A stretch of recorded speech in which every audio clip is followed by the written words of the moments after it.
felt that the police force is rotten. And then the only thing I saw is the crocodile tears because it was one of their own. It was one of the law enforcement officers. And when your police force has their instruments or their people in the police force who don't even have the wherewithal to realize that is not something I'm doing, but it tells you that the institution has problems.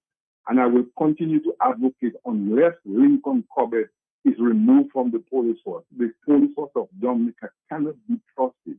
The institution cannot be trusted when it does not have internal regulation. The institution cannot be trusted when the head is rotten, Martelsi.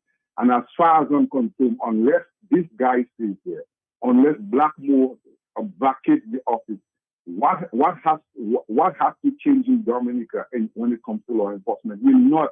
These are the same guys who when the minister said go put back a red bench, put their tail in their backside, and was yielding to guys who are sitting on the street doing absolutely nothing. Myself, nothing I have said there is what I made up. These are everybody's clear. But what we don't do is we don't connect the dots. We just isolate situations. The 16-year-old was missing. She was found. Thank God she was found. But there. The problem is there is a discipline issue in the police force. The police force lacks proper discipline, an example. Okay. And that changes the crime situation, Dominica Martelsi will not improve. You have a good morning. Have a good morning, too. Have a good morning there. So there's a lack of trust. I see there of some people of the police. Is it justified? It's a fair comment, huh?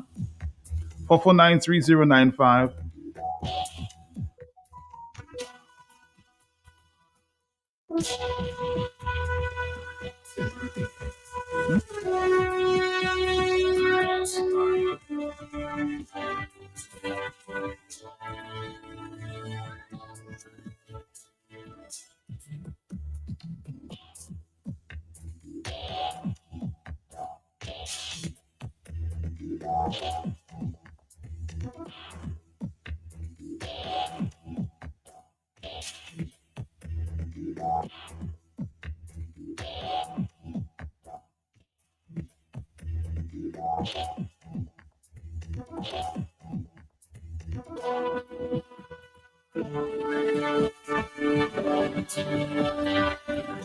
On the telephone, hello, talk to me, yes?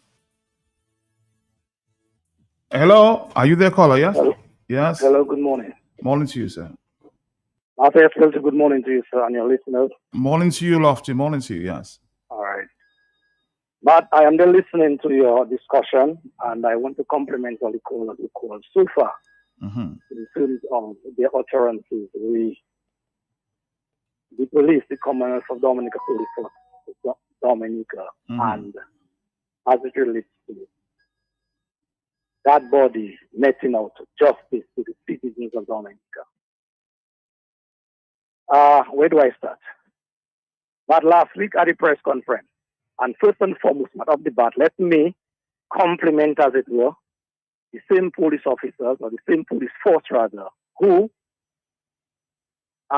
did what they did and continue to do in terms of the investigation, that is, as it relates to that young Jobiah Paul death. So I want to compliment them on that note. But I am prepared to say this morning, in the police force, it has what you call selective investigation. You say selective, okay. Let me tell you why I say that. Over and over again, you have been hearing the high command of the force boast about the professionalism and also the high-skilled investigators that they have in the police force, especially in the criminal department, the CID department. And I am asking this morning, Matthew SPLC, why, after all that boast and brag, that the case of Mehul Choksi cannot be properly investigated by the same. And I will not go down into any long story, Matt, but we, the Dominican public, based on the expose that case has gotten already in Dominica and out of Dominica, we well know why that these top-notch cops, in terms of their investigative skills, will dare not touch that case of Mehul Choksi, brought to Dominica against his will, he said, and he was tortured, held in Dominica's cells, and was about to be put on a plane that was waiting at Melville Hall and be whisked out of Dominica without the knowledge of the Dominican people. And so I am saying, the investigators who are in that police force, they cannot touch that case because those persons who have to give the command or give the order to start that investigation or to continue that investigation, they are the same ones, it is alleged, that is implicated in that matter in one way, shape, or form. So I am prepared to say, until this government is removed and the police force gets cleaned up, as it will from the top down, that case will not be properly investigated. That is number one. Mafia Spelty number two, we have this very sorry case of Kenisha Etienne, whereby this young child, 12 years old then, disappeared from Dominica. And by all stretch of the imagination, some shenanigans went on there. Some of the same top cops who were at the press conference last week, they were some of the same top cops, it is alleged, that basically was handling the Kenisha Etienne's case and made a mess out of it. And as a result of the covering up of their mess, that case was not properly investigated. Matt, the last person who saw and who was in contact with Jobia Paul, it is said as per the police, was one of theirs. And look, now they have a second being charged today. So the last person with a disappearance or with a murder or with a killing, a homicide, whatever it is, it's always a person of interest. And so, Matt, I am asking the police why the last person who was in contact with Kenisha, or the last people who were in contact with Kenisha, was not picked up and investigated properly. And so an outcome, we would have an outcome today as it pertains to Kenisha's disappearance. But I am saying to you this morning, unless and until some of the police, I'm not putting a broad brush this morning, because I know there are some good police officers who mean well, but because they have to be subjected to some of the police officers themselves who are tainted and who have to give them orders, obviously, where I started in terms of the selective justice, the selective investigation, that is where the problem is. And so I am saying, Mafia Spelty, we the Dominican people, we are watching and we know what is going on. Do you know, Mafia Spelty, in the police force that we're speaking about this morning, the level of victimization that goes on there in that force? Yeah, I'm aware. But it is a common practice in the police force, a common practice. Ask any police officer that they would sort of salute their commander or their one in charge when they see them in the force or passing on the street. Do your own investigation, Mafia Spelty. And just that little situation as it pertains to a common practice, how that is being meted out in the force. And it speaks to you, it speaks to the public now about the mess in which the police force is. And I am saying, Mr. Minister of National Security was there last week on the press conference, or in the press conference. And again, just a reminder, we well remember the baby Sarah saga. And so, Matt, when you have men like that representing law and order at the highest level don't expect anything in terms of what I said before, the selective investigations that goes on. And so I'm calling on the Dominican public now.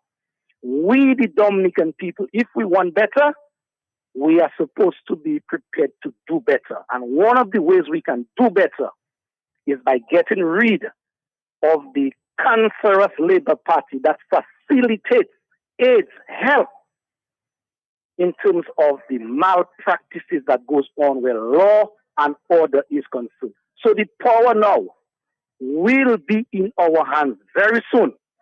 And we have to step up to the plate to ensure that the Dominican Labour Party, the cancerous one that is no more, so that at least we can get men of caliber, of a certain caliber, to head that police force and other institutions so that Dominica, our beloved country, could get back on track where it once was. Thank you. All right, Dominic. Thank you very much. Thank you. Now, Lofty, as it relates to this baby Sarah, I hear people repeating it over and over again. I think that was dealt with, And you can speak to the attorney closest to you, and he'll tell you what's going on. I said that last week, I'll say it again, based on information there, as it relates to this baby Sarah issue. So I hope, though, I don't hear it being said over and over again. Based on my investigations,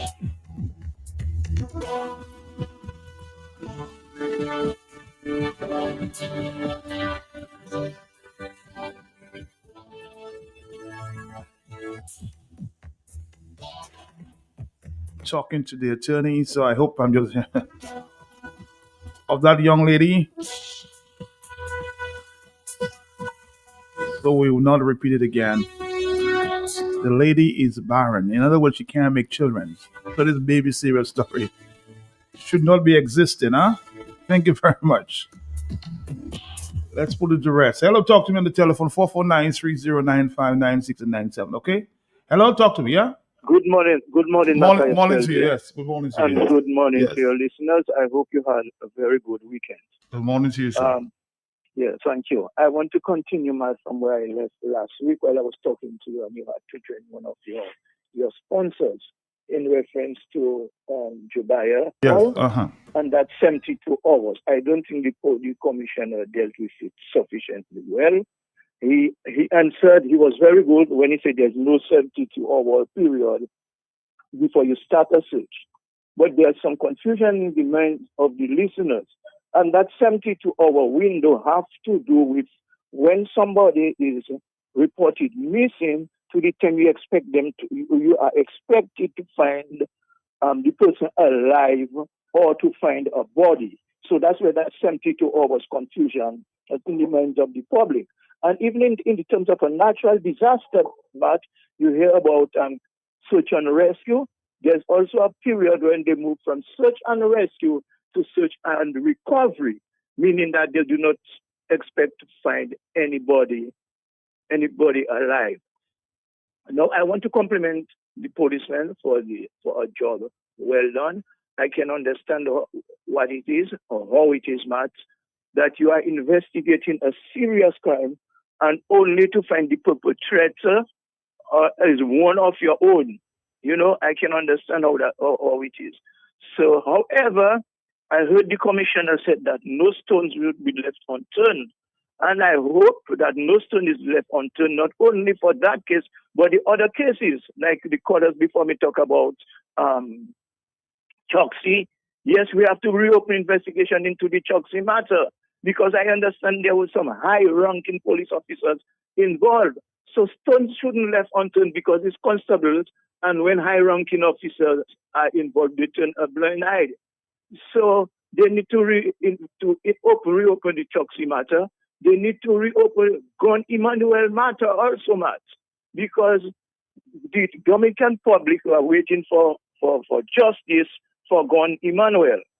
So, as one of your callers said, the police force is rotten. There are some, not everyone, there are some rotten eggs within the ranks of the police force.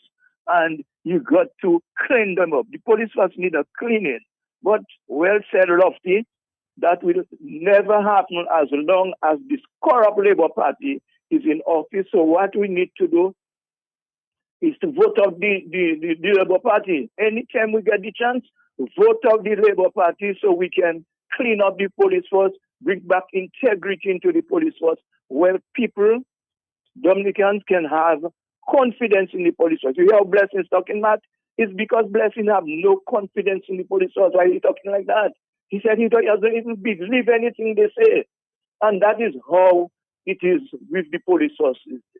So I hope that Dominicans are ready to give Dominica a new life, our country, by removing that Labour Party in office.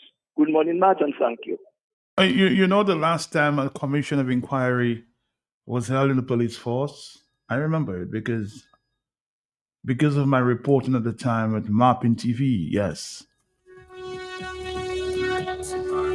Mr. Edison James was in charge.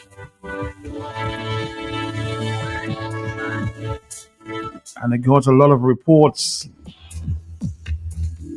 from persons from inside. At the time, we were playing the reports on a daily basis. And as a result, there was a commission of inquiry because of some of the allegations that were made. That was in the 90s, you know. That's many years ago. So I'm hoping sometime, because of all the reports of mistrust in the police, another commission of inquiry can be launched sometime.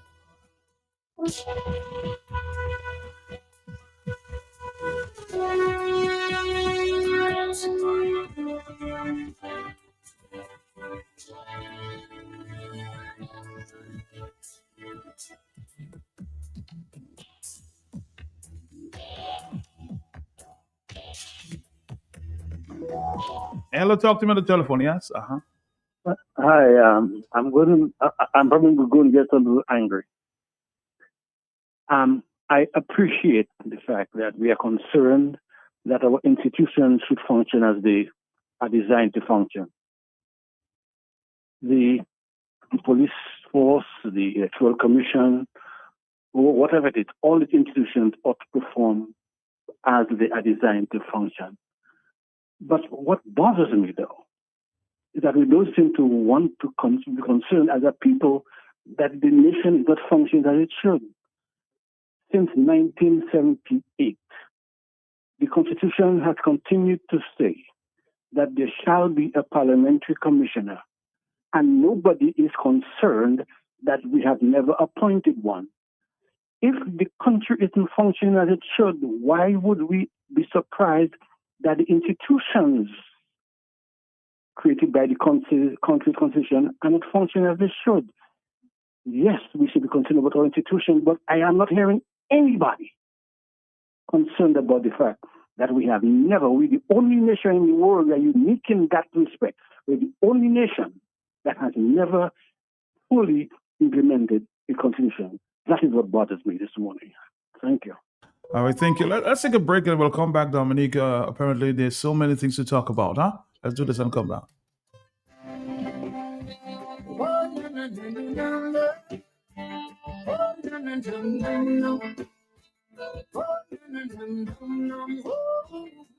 This is our 24th Global View on Q show for 2026, and we continue to engage with our local, regional, and global Q family listeners and friends of Dominica. I'm Sheridan Gregoire, Mr. G. With me is my co-host, Justice Dr. Irving Andre, prominent agronomist and environmental advocate Atherton Martin, Sister Nats, Tony Edwards, and prolific Dominican businessman Herbert Suki Winston. We will continue to discuss the essential ingredients for local business success in Dominica towards building a prosperous nation. So here are a few talking points or questions that I will put to my panelists. How important is the example of our leaders in the lives of our young people? What satisfaction do you derive from working to achieve your goals? Is there anyone who inspired you to achieve your goals? Should government assist local businesses to become successful? If the answer is yes, then how should they assist? Are our schools doing enough to nurture students?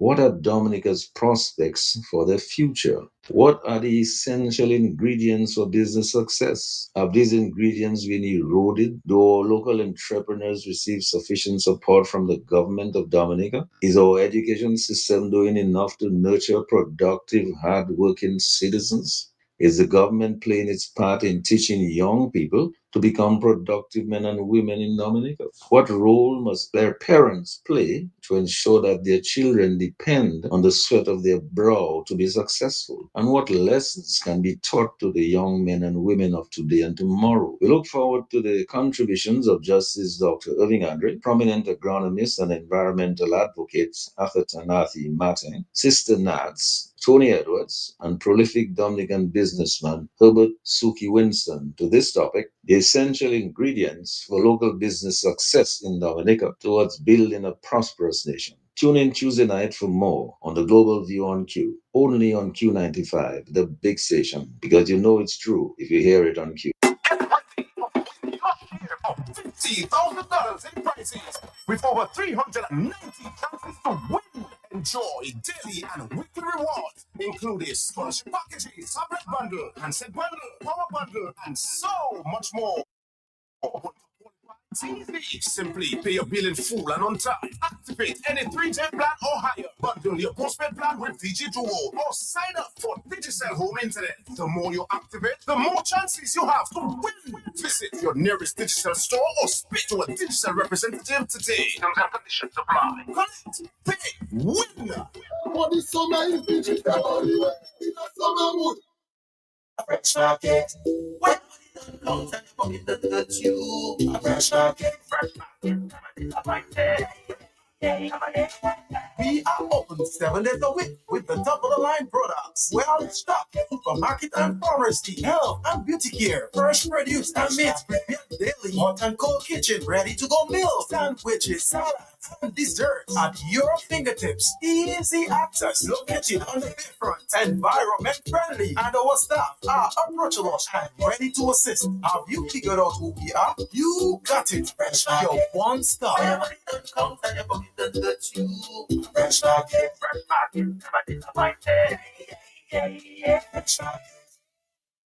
Hey folks, thanks for your patience. We'll be taking off very shortly. You should be wheels up in about 40 minutes. Due to a bumpy ride, snacks and beverage service has been suspended. AC is giving us some trouble. Sorry folks. And Wi-Fi is out. And so is the entertainment. Yeah, sorry about the smell, folks. We are aware. I know. Just one more quick note. We are going to have to deplane. Come on. We're like the plane ride that isn't a nightmare. CG United Insurance. Good like that. All you, I just meet Goldwyn in Roseau again. Same place outside Flossies. I tried to dock in, but you had time to see me. Well, story start again. Million, lot of my power with us, huh? Fella, I said the same thing you doing, shopping at Flossies, and you don't have to tell me the same thing you tell me last time because I'm busy. It's to hear him way. You reckon? About my pocket, boy. I won't tell you that I save money in food and drinks when I buy quantity. I save more. Oh, shucks, man. Goldwyn, you're still telling me. I know already. Tu paga respect him, eh? But it can even people pale. I will tell all my friends from London, US and Dominica to come to Flossies. Right next to the Rosa Market. Open Sunday to Saturday. Flossies can't do it to you.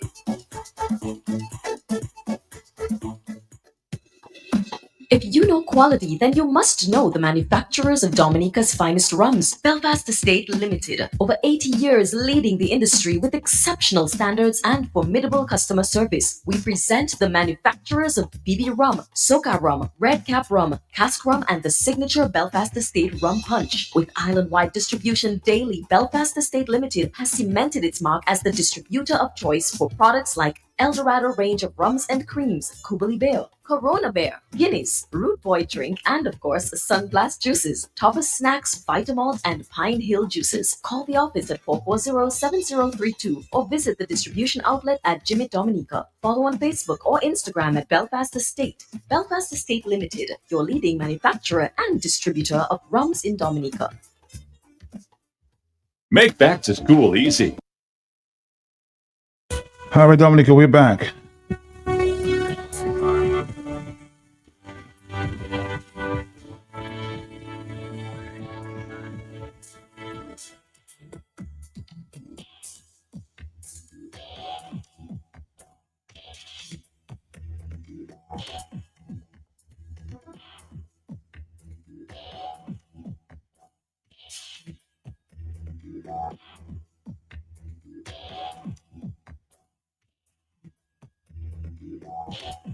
On the telephone, good morning to you, yes. Mato, Nurse Dairampo. Hi, nurse, how are you? Matt, I would like to find out who killed Wayne Dairampo. Papa, maybe that. You see, nurse, something is going on with your telephone. This has been happening for so long. I guess I'm really surprised that Flo has not been able to deal with that issue of Nurse Dairampo there. Come on. Hello, talk to me on the telephone. Are you there, caller? Yes, please. Yes, Mr. Peltier. Mr. Peltier, I will not be calling back because I do not want Blackmore to get whether it was hypocritical or pretentious or emotional to shed any tears. The fella tells me, you don't see Blackmore wanted to show people his gold band and his two rings on his hand. I see a rich man like that will come and show a gold band. I mean, Blackmore maybe it's Hollywood, everybody acting. So I don't call him back, Matt. That's my final call for the morning. The afternoon, I'll talk to you. But I want you, Carlisle or Lofty, or anybody that is that, technologically savvy to go and get original press conference, not a press campaign, Matt, and play at least 10 or 15 minutes of it, having to do with the police engaging the media and the public. And Matt, I would just want people to see, the listeners, most of us, we don't listen, I mean, scary to with there, watching cartoon with boxers and we're scratching our walls. Was it a matter of footballs or something like that? Anyway, make all of them giving people. And play it for people to... There was a Trinidadian guy, Matt. He was, in some kind of high crimes. Matt, if you see the boy security detail, his wicked weapons on the boy is well protected and his boy agrees crimes they're fighting. Matt, to see the man engagement with the public, the boy is as cool as a cucumber or watermelon, one of them. So I am just saying, Matt, from Skerrit, the Prime Minister, to Blackmore, to Corbett, and to come and treat the media like the children. Oh, man, that nonsense must stop. Very argumentative, confrontational, and combative, Matt. These guys, you must stop speculating, Blackmore. All the Dominicans about Roro and death. I like Maho Roro, but I don't like death. And Matt, that foolishness and clapping. What were they celebrating, Matt? At the discovery of a decomposing 16-year-old child. And Matt, I myself, I was saying, Dominica, finish. Dominica, Matt, all you that think dictators just remaining like Skerrit. Matt, there's a progression based on the duration of the reign. They get more paranoid, more brutal, more criminal, more corrupt. Lofty talking about the corruption in the police force. I know there are darlings in the police force. I know. But Matt, it have some men that are willing to do anything to maintain the reign of these criminals over Dominica.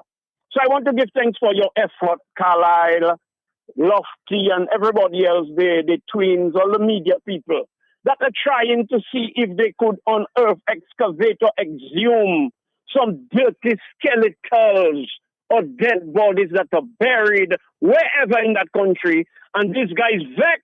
You think that Mehul Chops is not back in their custody now? No, he's in Belgium. I said that this morning. Oh, I did not hear that. Sorry. So that matter, that would be interesting if there could be some retroactive investigation to bring closure to that matter.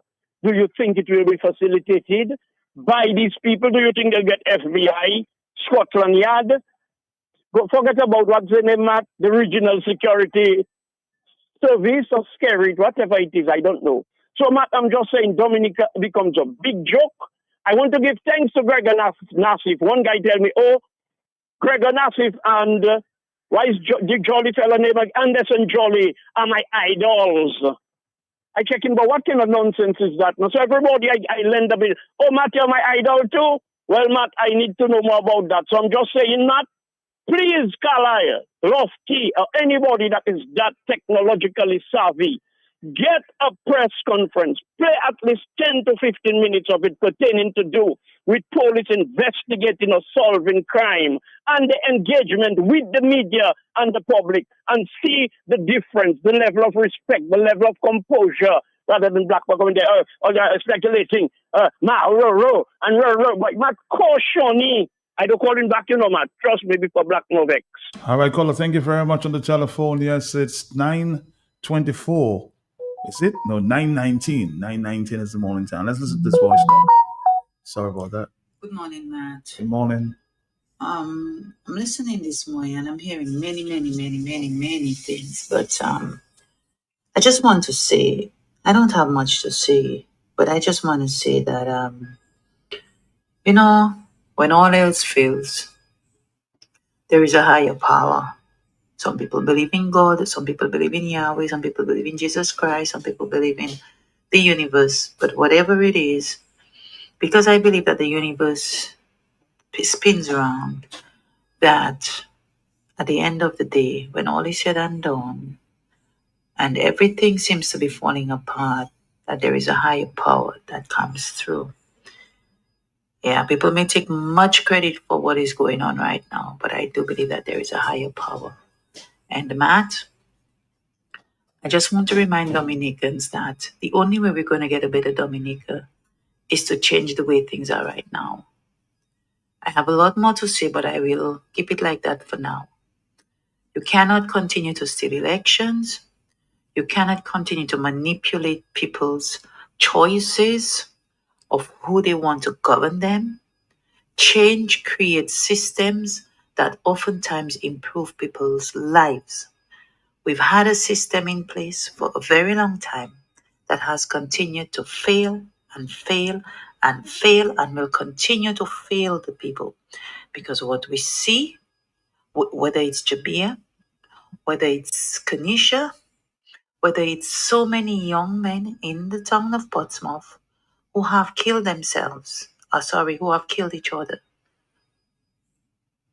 The system is very, very, very, very, very, very broken, Matt. I have not heard a representative from the town of Portsmouth come on air and condemn what has happened. Even when the young men were killing each other, something that I called the radio station on multiple times to speak about. The only time that these people spoke publicly was when they wanted people to calm down for more fit. We say in Portsmouth we have a parliamentary representative. Yes, maybe they've gone privately to the family members, but it's not only the family members who are hurting, man. The entire country is hurting. And as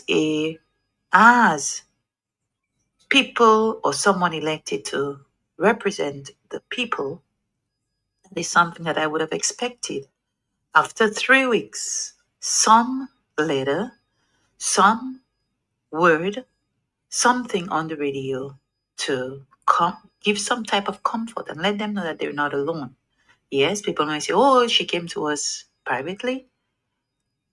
They came to us privately, but this is beyond private. An entire country is hurting, Matt. An entire country of people, whether they are in Dominica, whether they are out of Dominica, the entire country is hurting. And so, Matt, this morning, all I want to say is the whole system is broken. The entire system is broken.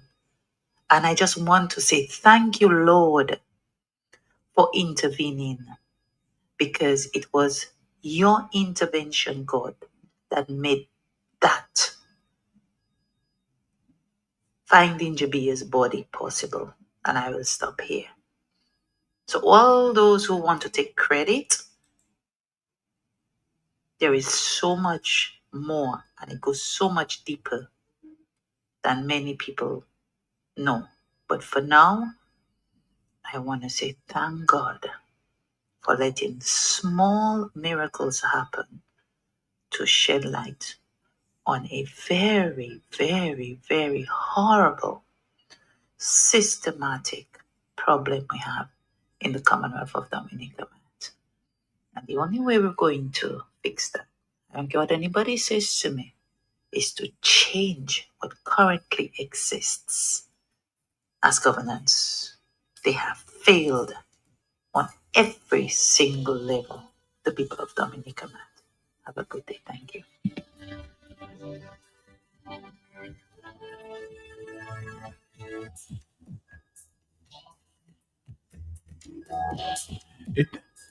It is the selective behavior of the police force in dispensing justice and fairness that has caused we, the public, not to trust them.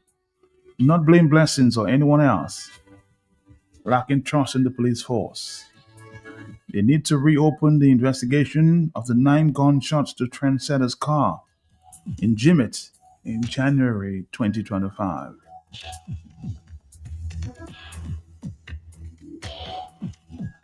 So as the person was indicating again, it's just selective justice, huh? You investigate what you want to investigate, huh?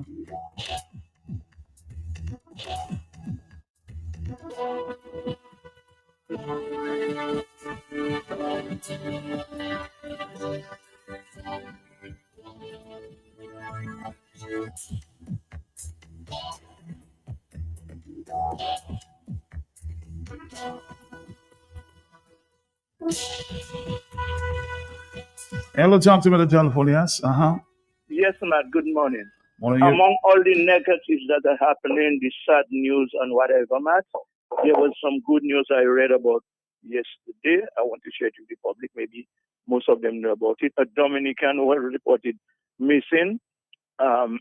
He was about delivering a catamaran from Tortola to St. Martin to the owner. And as he said, he discovered, he encountered problem with the steering, so he couldn't steer the boat. He had to use some emergency something, and he was recovered by the American Coast Guard, and the boat was towed safely to St. Martin. And as he himself said, he's now safe with his family. So I mean, all the bad news, there is some good news, and I just wanted to share with your listeners. Thank you. 449-3095-96 and 97. Hello, yes. Good morning. Good morning. Nobody there on the overseas line. I'm so sorry. Let's move on. Hello, talk to me. Yes. Yeah. Good morning, Matt. Morning to you. Matt, I noticed that Lofty broadened the discussion a little bit, and just to show you how things are, I want to give an example which is not related to the police. We had 2 Kalinago females put forward for the presidency, and the party in power was boasting about first Kalinago president, first female president. They were bragging about it. So the opposition put forward another female, another Kalinago, and of course, the prime minister controls the house. It's expected. The prime minister's candidate that he put forward won the seat and became the president.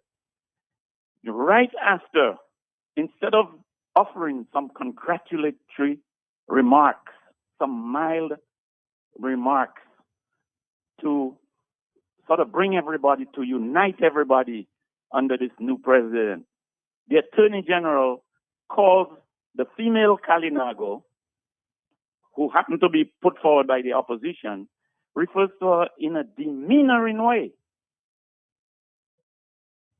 And there was an uproar. No, I'm asking you, can you try to make that connection with the Yes, analogy? I'm making it right now. Please. I'm making it right now. Mr. Skerritt said that Attorney General was going nowhere. He kept him there. What does that tell you, Matt? I'll leave it to the public to decide. Thank you. Yeah, still trying to make that connection there. Hello, talk to me, 926. Hello, talk to me, yes? Good morning, Matt. Danny Luque. Hey, Danny, how you doing, man? How you doing? Well, I said I must touch base with you today.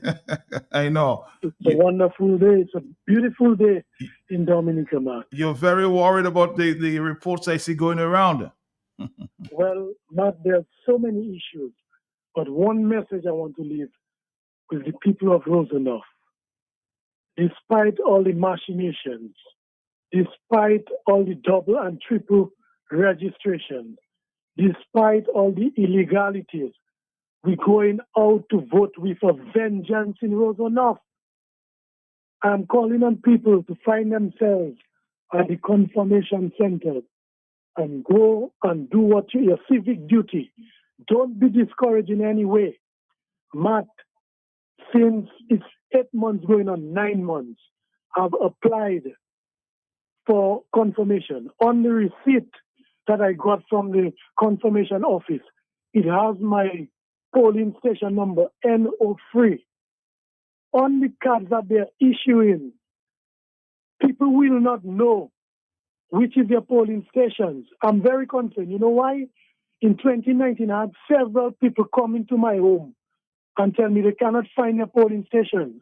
I've been to the electoral office on multiple occasions asking where are the polling stations of Rosenhof, because sometimes they move them around. For example, in Mont Daniel, there was a new polling station there, and also at the stadium in Stock Farm. So I'm saying the same way they were wise enough to put NOC on the receipt that I got when I applied for confirmation. Why isn't that NOC on the voter ID cards so people can know where they have to go to vote?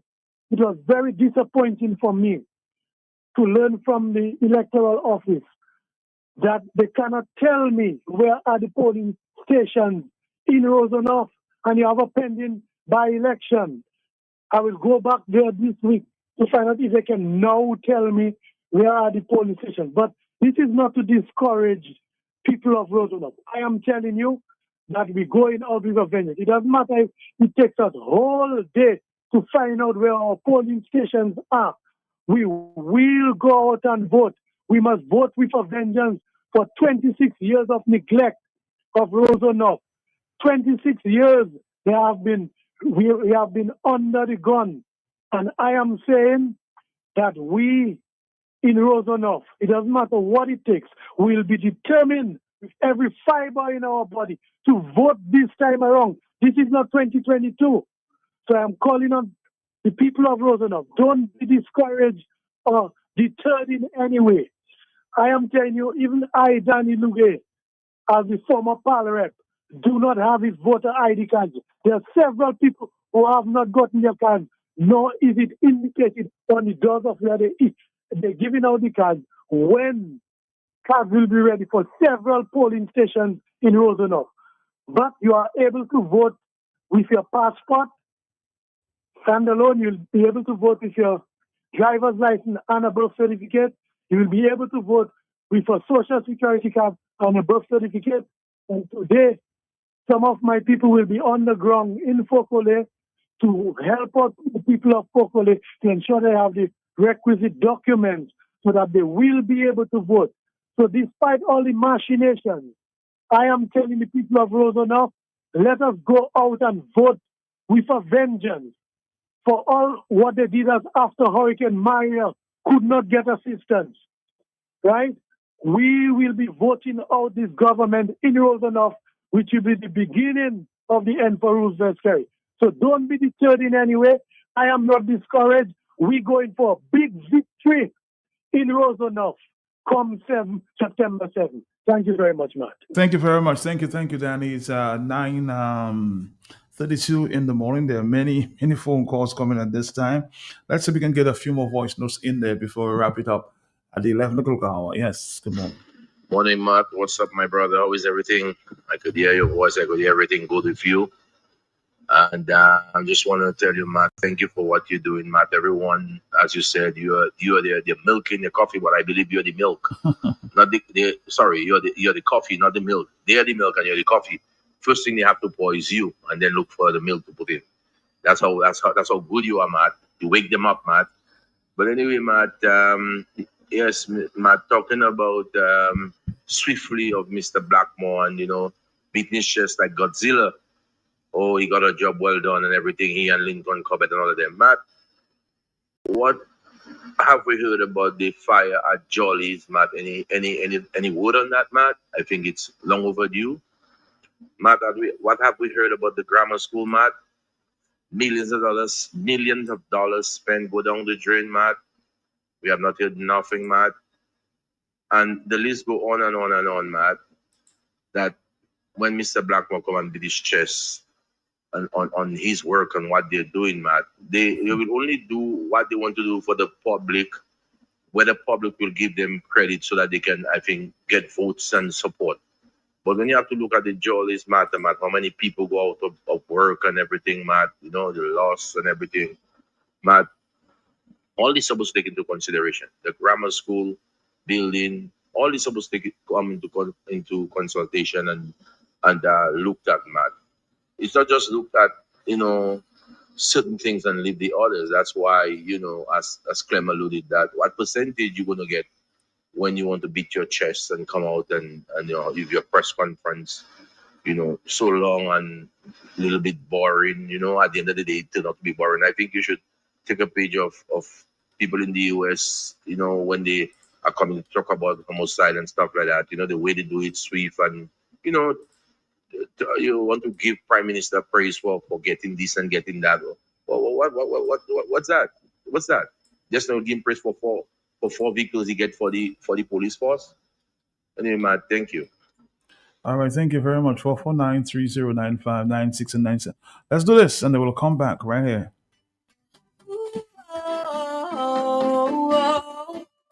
KFC.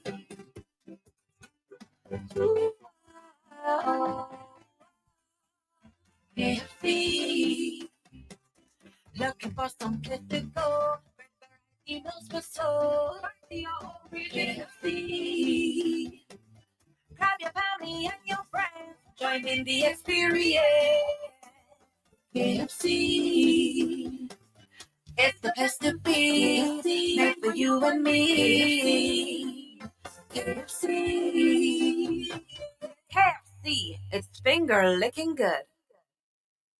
Make back to school easy with a Quartz Ready Cash loan. Get up to $20,000 for all your back to school expenses. Cover tuition, school fees, books, uniforms, and school supplies. Plus, one lucky winner will win $2,000 cash when they take a Quartz Ready Cash back to school loan of $2,500 and over. Apply today and get ready for the new school year. Make back to school easy with a Quartz Ready Cash loan. Quartz Ready Cash. Ready when you are. Offer ends August 25th, 2026. Conditions apply.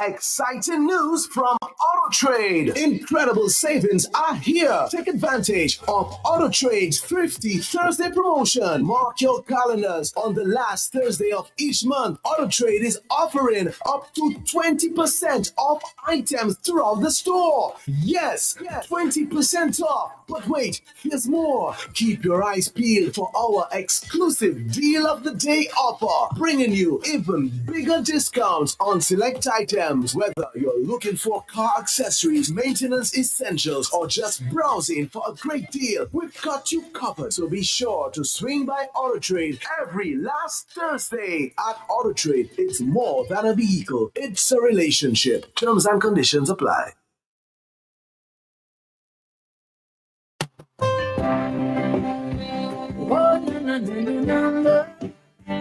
Oh,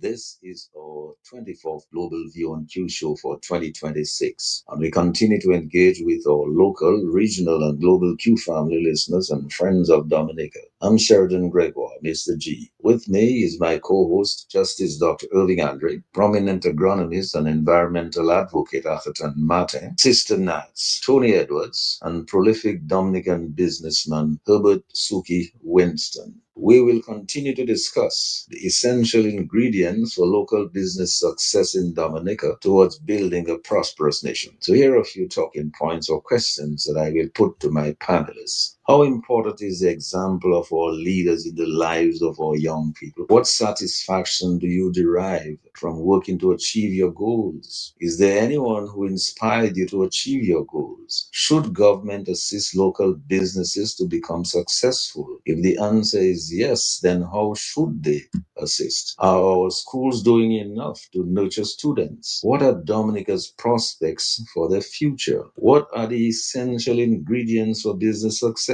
Have these ingredients been eroded? Do our local entrepreneurs receive sufficient support from the government of Dominica? Is our education system doing enough to nurture productive, hard-working citizens? Is the government playing its part in teaching young people to become productive men and women in Dominica? What role must their parents play to ensure that their children depend on the sweat of their brow to be successful? And what lessons can be taught to the young men and women of today and tomorrow? We look forward to the contributions of Justice Dr. Irving Andre, prominent agronomist and environmental advocate Atherton Martin, Sister Nads, Tony Edwards, and prolific Dominican businessman Herbert Suki Winston to this topic, the essential ingredients for local business success in Dominica towards building a prosperous nation. Tune in Tuesday night for more on the Global View on Q, only on Q95, the big station, because you know it's true if you hear it on Q.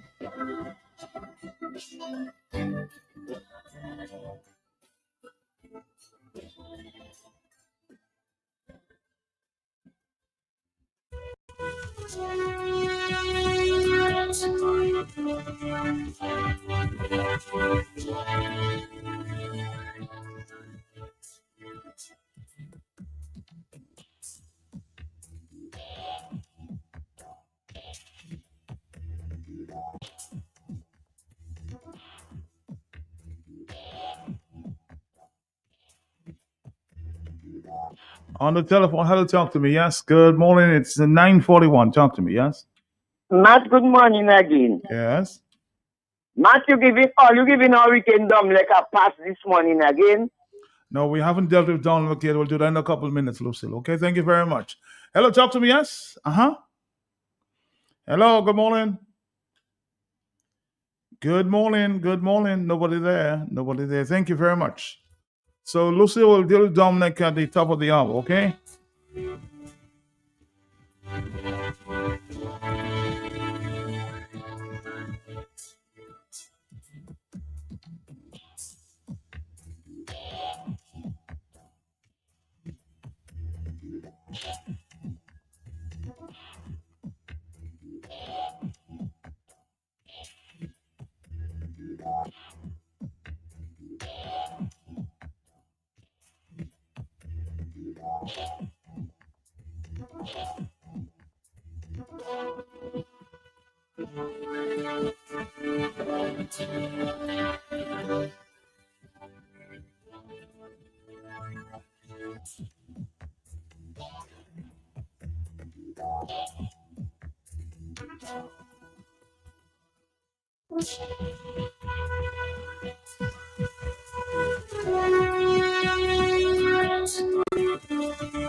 All right, let's get back to the telephone. So many phone calls here this time. Hello, talk to me. Good morning. Yes. Yeah. Morning. Hello.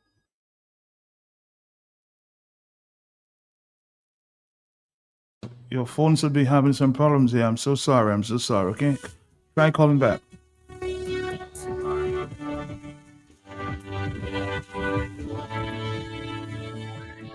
Trying to make contact with the chief election officer. Give me a few minutes and I'll try to make contact with the chief election officer. We'll do that in a little while. Okay. Hello, talk to me. Yes. Caller. Nobody there.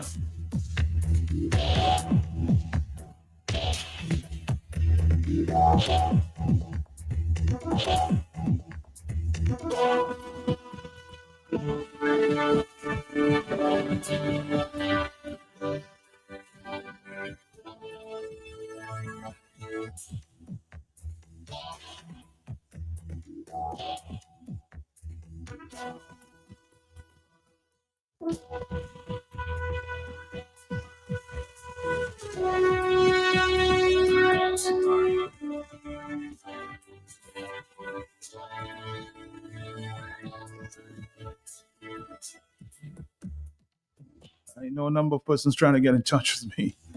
At the same time, we have to, of course, follow up on a number of issues.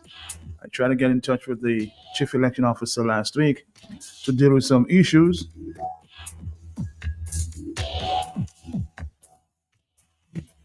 So we have the chief election officer on the line with us there for a few minutes. Good morning to you, Miss Joseph. How are you doing this morning? Good morning. How are you, sir? Well, I'm hanging in there one day at a time, one day at a time. Right. So many issues to deal with. You know how it is already. So tell me what's on your mind this morning, Antia? Well, I just wanted to give listeners an update as to the numbers, the total numbers of approvals that we have to date, and also to give some information on the by-elections for the Roseau North constituency. And I will begin with the amendments that were made in the House of Assembly during the budget debate. And there were a few amendments that I want to point out to the listeners and to those of Roseau North, particularly that those who have not received their ID cards, or those who have not yet confirmed and are not eligible to receive their voter ID cards. And as you know, the voter ID cards are being distributed now. We have NO1, NO2, NO3, NO4, NO5, NO6, NO7, NO8, NO9, and NO10 being distributed at the Red Cross Confirmation Center and also at the Fonkole Community Center. And we started distributing the cards on last Monday, and we will end today. So those who have not collected the cards, please do so today. Otherwise, you will have to do so at the electoral office as of tomorrow morning. Now, for those of the Roseau North constituency who have not yet confirmed and do not have a voter ID card, you, according to the amendments that were made during the budget debate to the law, you are now required to present an ID when you go to vote on polling day. And that's for Dominican citizens. You must present a Dominican valid passport, a Dominican passport, a valid Dominican driver's license, and your birth certificate, or a valid Dominica Social Security card and your birth certificate, or a photo, passport size photo, which is certified as the true likeness of whatever your name is, done by the Justice of Peace or Commission of Oath or Notary Public, along with your birth certificate. So this is very important, and this will only apply during the confirmation period if an election is held. Okay? So, because we have some persons with ID cards and some persons without ID cards. And this could create mass confusion at the polling station. So therefore, the law was amended and the requirements are now for polling day, every voter from the Rosenhof constituency, if you do not have your voter ID card, then you need to work with an ID, a valid ID. And that is what I have just mentioned to you. So those who have not yet collected their cards, please do so today at the Red Cross Center or the Fonkole Community Center. And as of tomorrow, you can do so at the electoral office. So it's very important for persons to collect the ID cards and to have their documents in place for polling day. Let me just ask a question and answer. There's been some discrepancy.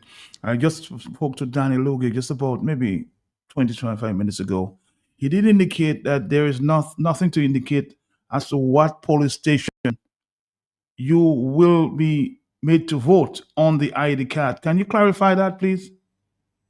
No, we did not put a polling station on the ID card simply because people move often. So you, for example, you may be in Upper Goodwill and you decide you have moved. Let's say you're renting a house at Upper Goodwill and you now move to Fonkole. You see the issue that it will bring because you now be in another polling district, and the law did not specifically specify having a polling district on the card. Okay? So if we look at the registrations of Electors Act, if we look in the schedule, we will see a copy of what the ID card looks like and what information had to be put onto the voter ID card. So don't you think that will be a little confusing? Don't you think that people should know exactly what polling station they will be voting? How do you find that out? How do you find out? Where you going to vote? Normally what is done, that the list, there's a list posted before polling day, right? And what we do, we divide the polling districts as to, which polling districts go to which stations. And we are used to voting, so everybody knows about that. So a list is posted outside of the polling district with those for that polling district. Okay? So normally there's the list outside of the polling districts that are... But don't you find that will create some confusion there, though? I mean, if you have it on your ID card that this is the polling district you have to vote, it would make it easier. There'll be a lot of confusion with that process. Don't you think so? I'm just asking. Matt, we are used to polling day. We are used to voting in Dominica, okay? We had no ID cards and we found ourselves in the correct polling stations. So I don't see the issue with as I explained to you, we put in a polling district on the voter ID card. If a person moves within the constituency and if there's a change, you can imagine how often that cards would have to be reissued. Now, there is what people do not know, or probably they have not received that information. We cannot just reprint an ID card, a voter ID card for somebody. There's an application, there's a process that you have to go through, and there's a fee that has to be paid if you have to receive a new ID card. So if a person is moving between polling districts within a constituency, that is going to be very costly for you to replace your card every time you move. Let us say you're renting a house or you stay with a family here and then you decide to move out on your own and you go to another polling district, within the same constituency, then your polling district number is going to change. So that's how often you would have to reprint a card, a voter ID card. So, which does not really make much sense. I'm seeing more information circulating there, Nancy and Ms. Joseph, that it's been revealed. I don't know if it's confirmed or not, that over 460 persons have been added to the voter list for the by-election in Roseau with some fake addresses, empty lots, and abandoned buildings to address this. How do you respond to that? Some persons are registering empty lots. Do you know about Matt, that? I do not like to say that 400. I didn't like your statement that 400 persons. I'm saying that it's reported out there that over 460 persons. I'm saying I can't confirm. I'm hearing that's what is going on. Okay, Mark, let me explain to you. Persons applied for both confirmation and registration. So as soon there was a hype in Roseau North from the time that the parliamentary representative resigned and there was a vacancy and people knew or suspected that there was going to be a by-election in that constituency, there was a rush of persons going to the polling station for both confirmation and for registration. And you would understand why, because people in Dominica, they like to vote. They don't want to be left out on polling day. So there was a rush at the confirmation center for both registration and for confirmation. Okay? The last list the supplementary list that we posted was on the 1st of June, and that was for new registration, and that consisted of when we began in March 9th up to the last day in May. Okay? So that was the list that was published on June 1st. Between June 1st and now, there are lots of persons have applied for registration in the Roseau North constituency, and not just there, but throughout the island. Okay? And you cannot, the statement that's been made is like as if names were just placed on the list. No, I'm saying, but if the statement that's been circulated there that persons are using fake addresses there and lots and abandoned buildings to confirm, won't that be a concern for you, Ms. Joseph? Sir, at this time I cannot confirm that information. Okay, there are lots of rumors that go out, and I want to make a statement here that we received a letter with claiming that there were duplicates. We had a whole list of them that there were duplicates on the list. We went through the entire list, okay, and none of the names presented were duplicates. They were not duplicates. There are persons with the same names living in different polling districts. And we did our investigation, and we found that these names were not duplicates at all. So we got a letter from a political party, I will not mention on the air, and with a list attached saying that here are some duplicates that they had concerns about. And we went and we checked it. And none of them were duplicates. So I don't deal with rumors. When I receive names, we will pass it on to the registering officers who will check and do the investigations, and they will get back to the office to say. Because first thing, when a person applies, and the registration officer who is in charge of the constituency, registration for that constituency, it is their obligation and their duty to investigate every application and then recommend for approval or denial. And then that's the time it gets to the office after the recommendation of the registering officer. Okay, so for the constituency. So when we receive, then we do our checks as well, and then we give approval. Now, if the registering officer has no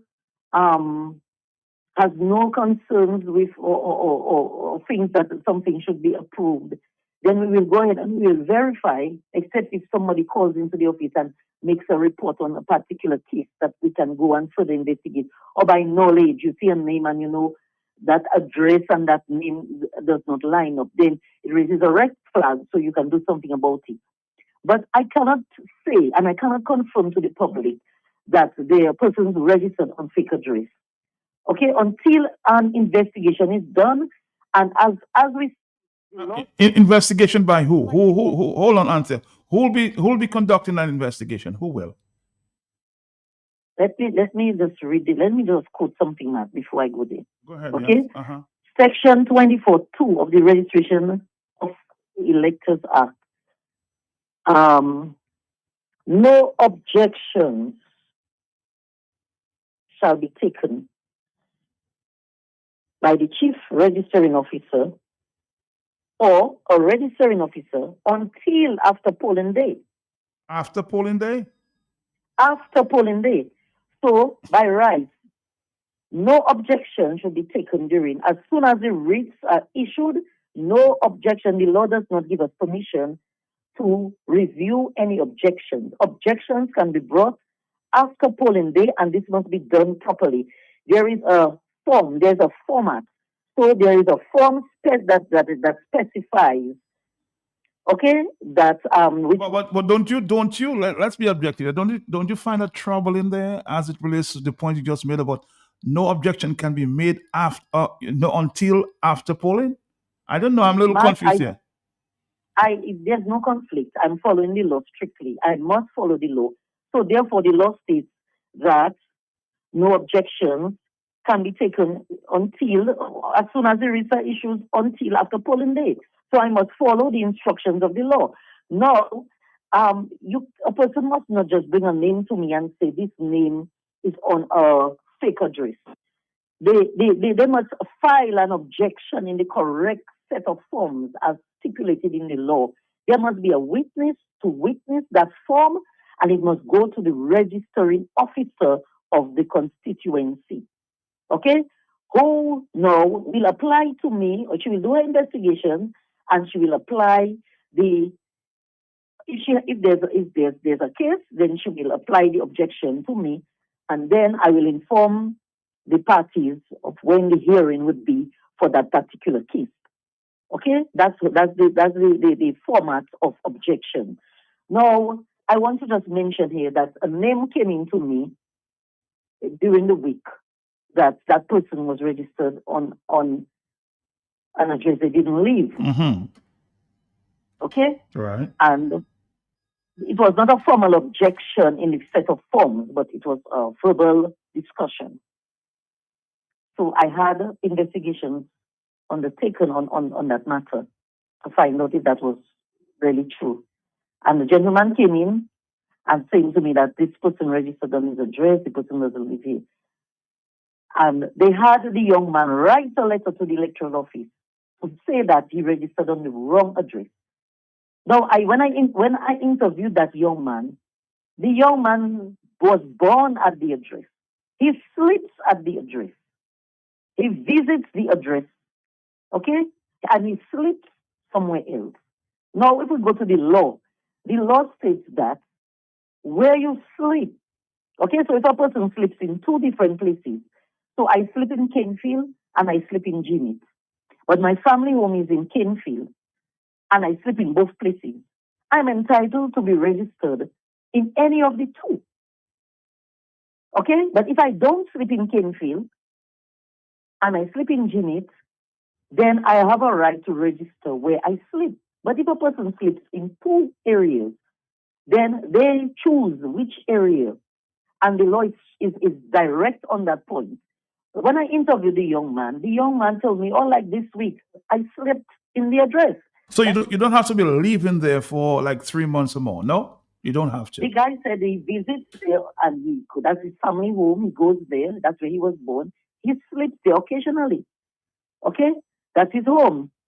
He sleeps by another family member in another area. Now, and that person was brought. And the person was forced to write a letter to the electoral office to say that he registered. And I told the young man, there's no case, and you cannot write a letter to me.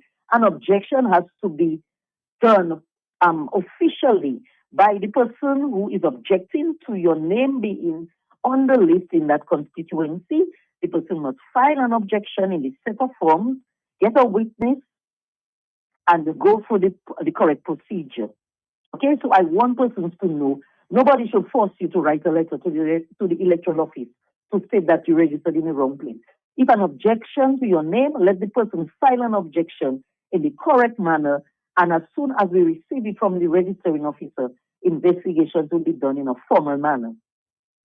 If you're born there and you're living elsewhere, you don't have to transfer that vote? No?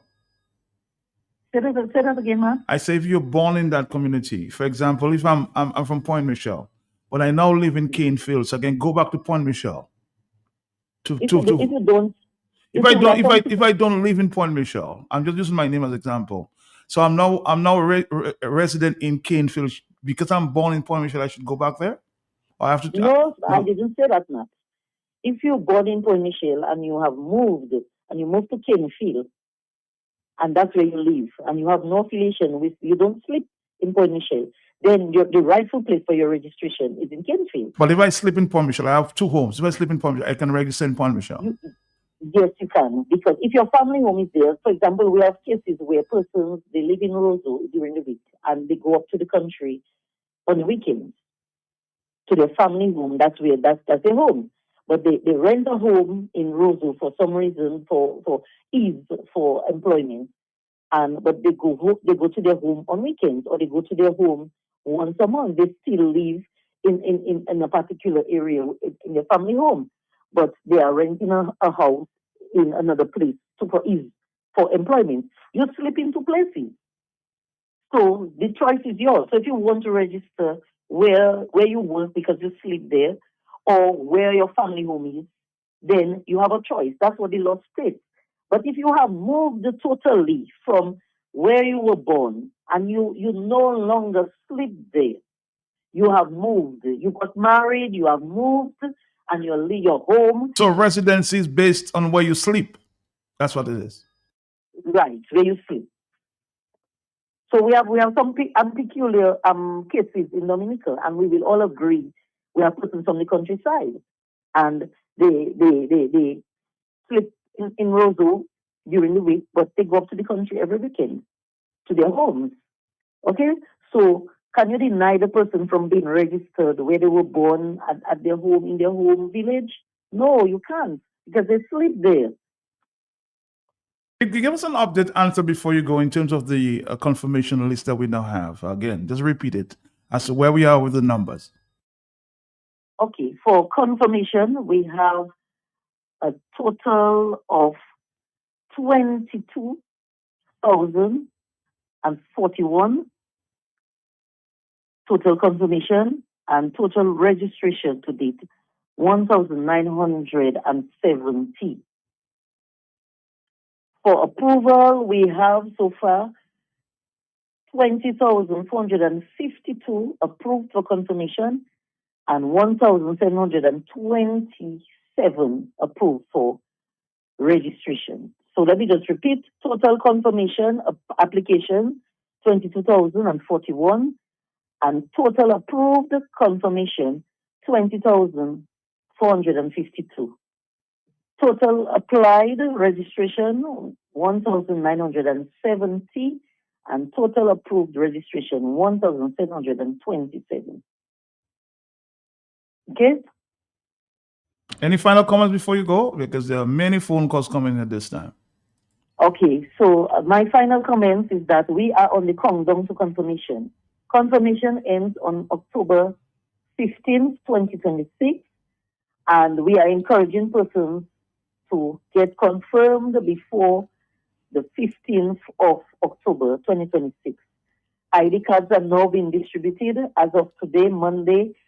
MO1, MO2, MO3, and MO4 are being distributed at the electoral office, and that is Roseau Central. So we're asking voters in the MO1, MO2, MO3, and MO4 to visit the electoral office to collect your ID card. And Roseau North, the distribution continues up to today at the Record Center and at the Fonkole Community Center. All right. Well, Antek Joseph, again, if you have any more questions, we'll call you. Okay. Thank you very much.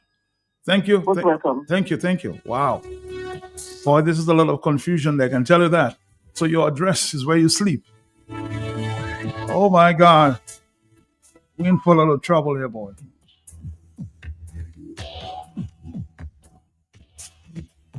So I born in Point Michelle. I live in Caneville. If I go back to Point Michelle and I sleep there, it's your choice as to where. I thought residency is about living in one place, you know? You can go back and sleep, of course, so you go sleep with your mother. That's where you were born. You can still, I don't know, I really, visiting your family home and sleeping there does not constitute a domicile, huh? Things, I don't know. Hello, talk to me, Dominica. We're in a lot of trouble. Good morning. Talk to me quickly, please. How was your weekend? Okay, yes. Mr. Pelte, Talk to me. when you see the Bible tell you when people don't do, a lie is a thing that you have to have a proper day to hold it up, and more and more and more will go. The truth is standing by itself alone, you don't need no company. And what I am seeing today is that God is confusing man.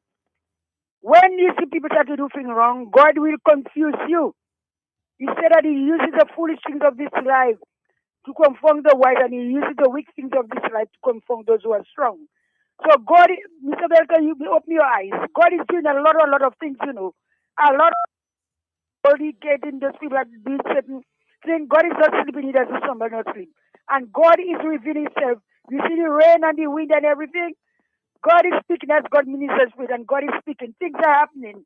Just wait and you'll see what my God can do. Thank you very much. God bless you. God bless you too. 449-3095-96. And I'm very concerned. On the telephone, hello, good morning to you. Are you there? Yes? Uh-huh. Yes, Matt. Good morning to you and your Morning to you, morning, yes. Right. Matt, I'm really laughing at the deliberation of the chief electoral officer. Matt, she's saying that where you sleep is your residence, where you can be registered as your resident. But she's still trying to tell us you can go up to the country on weekend. That is where and stay by where you're from, and that is where you register. Which one is it? You are in Goodry, you are in Dominica, you sleep by your girlfriend or your boyfriend most part of the week, and when you go to where you're from, you sleep again. I mean, what is she trying to tell us? I'm not getting it at all. Maybe you need to get her to come back again and clear the air properly. That is not clear. It's just not clear to me. I'm fighting with her deliberations, and I cannot understand it. You maybe should try and get her, because I'm sure a lot of more people and cannot understand that. And we have 20,000 people already registered, and how many thousand have their cards already? But is she comfortable? Is the chief electoral officer comfortable with the fact that our former electoral list had 74,000 people, and she's going to close it down in October or October 15th with only 20,000 people registered? Is she comfortable with that, Matt? I need that question answered, Matt. Good morning. All right, thank you very much. The law can never speak of sleep, but domicile as quasi-domicile. I'm a little confused, more confused than anything else this morning after listening. Sleep? And that can be, I don't know. Hello, talk to me. I may be wrong, but yes, morning, Matt. Something not right. Yes? Morning. I think that really confused. She's confusing her own self, and she's confusing Dominicans. Because what I say is, number one, how can you have a voter's card, an ID card to vote, and you don't have your place of voting number on it? You're supposed to. That will lead you better. Give you a better way to get to know where you voted. Then I have to go every after where I voting. That doesn't make no sense. And number two, she talk about she cannot investigate until after the election takes place. You just investigate a person. You just investigate a person and say where the person sleep and where the person don't sleep and where the person sleep. You find it making sense? These people are crooked, my brother, and we have to take to the we have to stop that shit. If there is wrongdoing in that by election are going on, then we should have to stop it. You check. Enough is enough in that country, man. Thank you. Thank you. Hello, it's 10:13. Let's I am listening to the Chief Elections Officer. I saw yesterday with my own two eyes some voter ID card someone had received. And it is scary, Matt. First of all, the ID card is not complete. If the objective of the ID card is to identify the elector, it's fine. But if it's also to prevent multiple voting by that elector, Matt, the ID card does not have an address. The ID card does not have a constituency. So somebody taking that ID card and they go into their, well, as the Chief Elections Officer said, your residence is based on where you sleep. And she said it.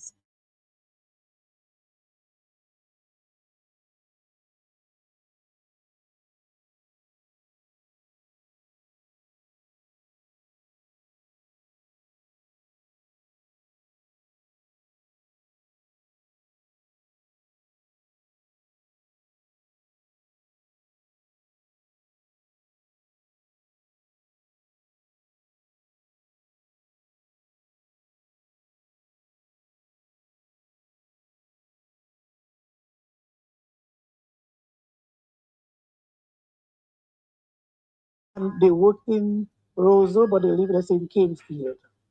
Okay? You must give them at least a constituency so they cannot vote both in Canefield and in Ranford.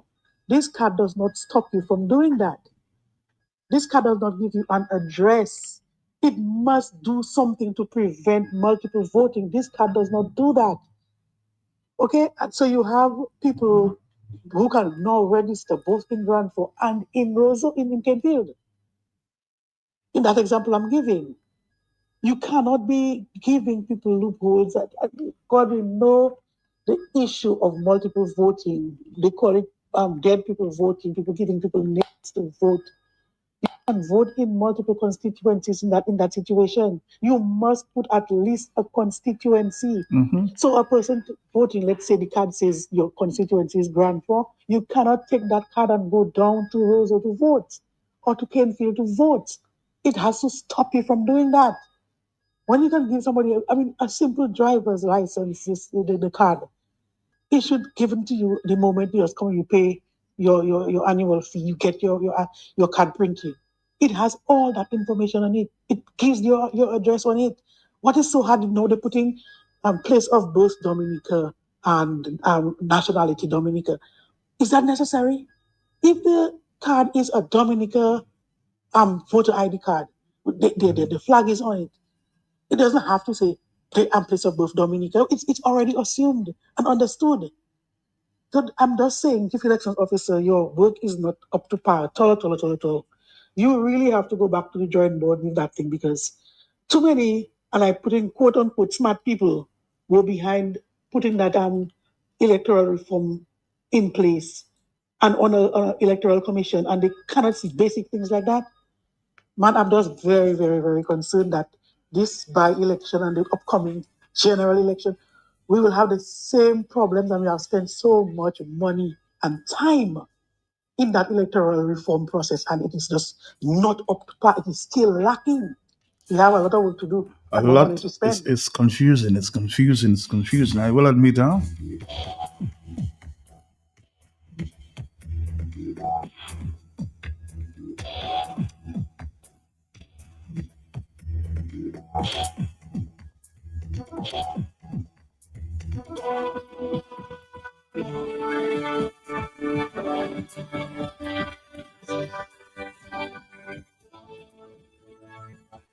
Somebody say, I can understand the confusion. If we don't stop, dust off our showers and start over again, we'll have ourselves to blame. So if you are from Grand Bay, then you was renting in Goodwill, and now you move to Thibault, you can vote in Goodwill, look Commerce. Now this election system is as trusted as the police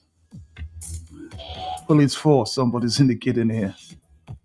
So you're from Point Michelle, living in Mao and visit Point Michelle only for Christmas or for Easter, and you can register in Point Michelle? I don't know.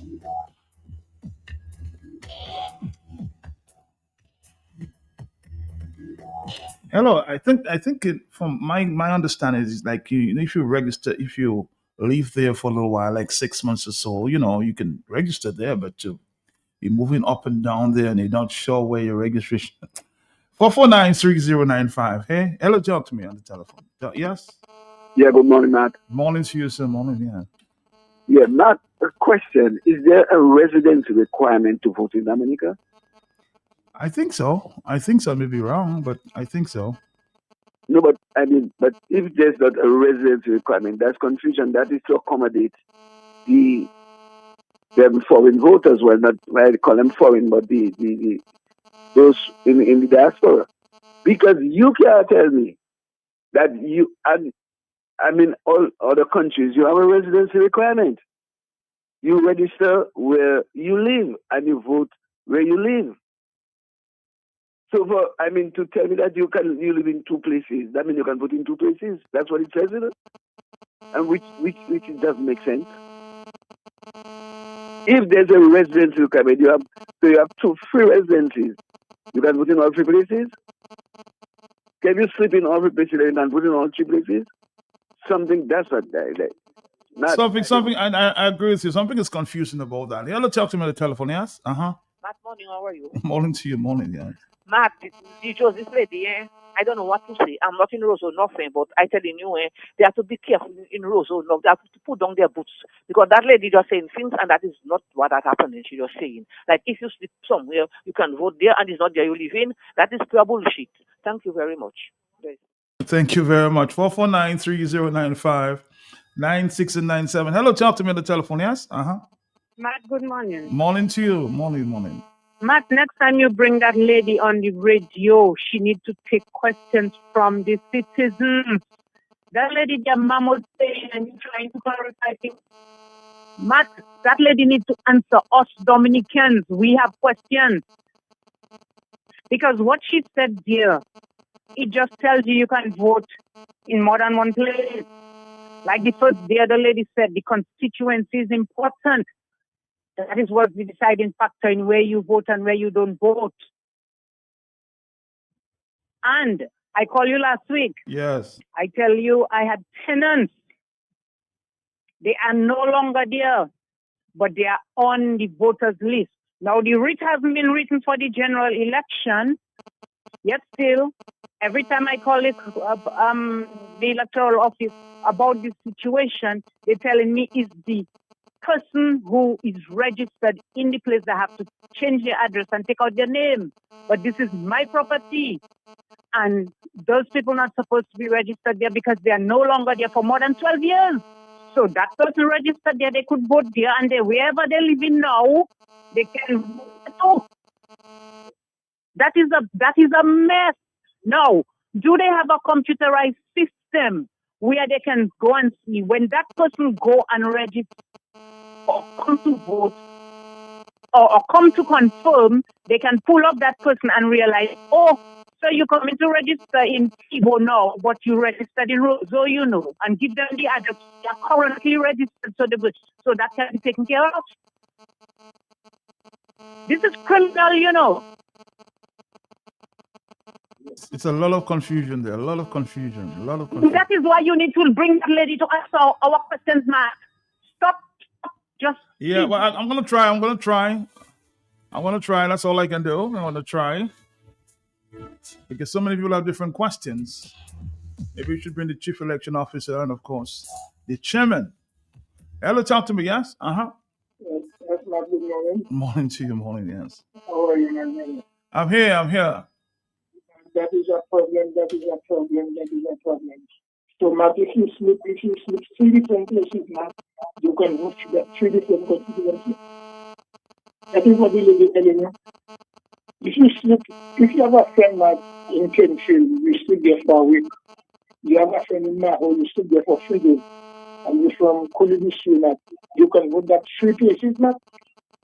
With an ID that not giving you an address. That is what you should do, Matt. I smell that bomb on your ass. Oh, again, more clarification is needed. I will confess a lot more clarification is needed there because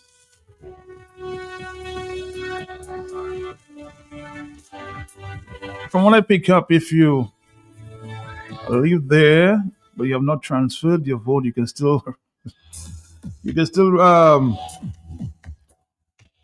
register in that area. But you moved out from there for many years.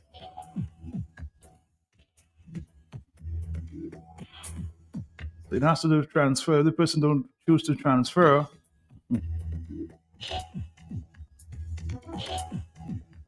oh boy. On the telephone, good morning. Yes. Actually try to deal with the Dominic issue, but we're having so many phone calls on this one. The hello, talk to me, yeah? Mm-hmm. Hello? Yes, hello. Hello. I'm here, so go ahead, please. I said the opposition parties need to open their eyes to see what happening because that government have a form of going and fix that election again. You cannot be telling me you speaking now or you speaking Kingsfield and you can go Kingsfield and vote. That is nonsense.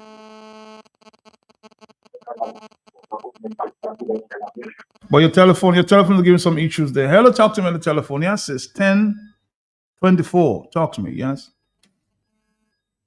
Good morning. Hello? Yes. Yeah, good morning. You hearing me?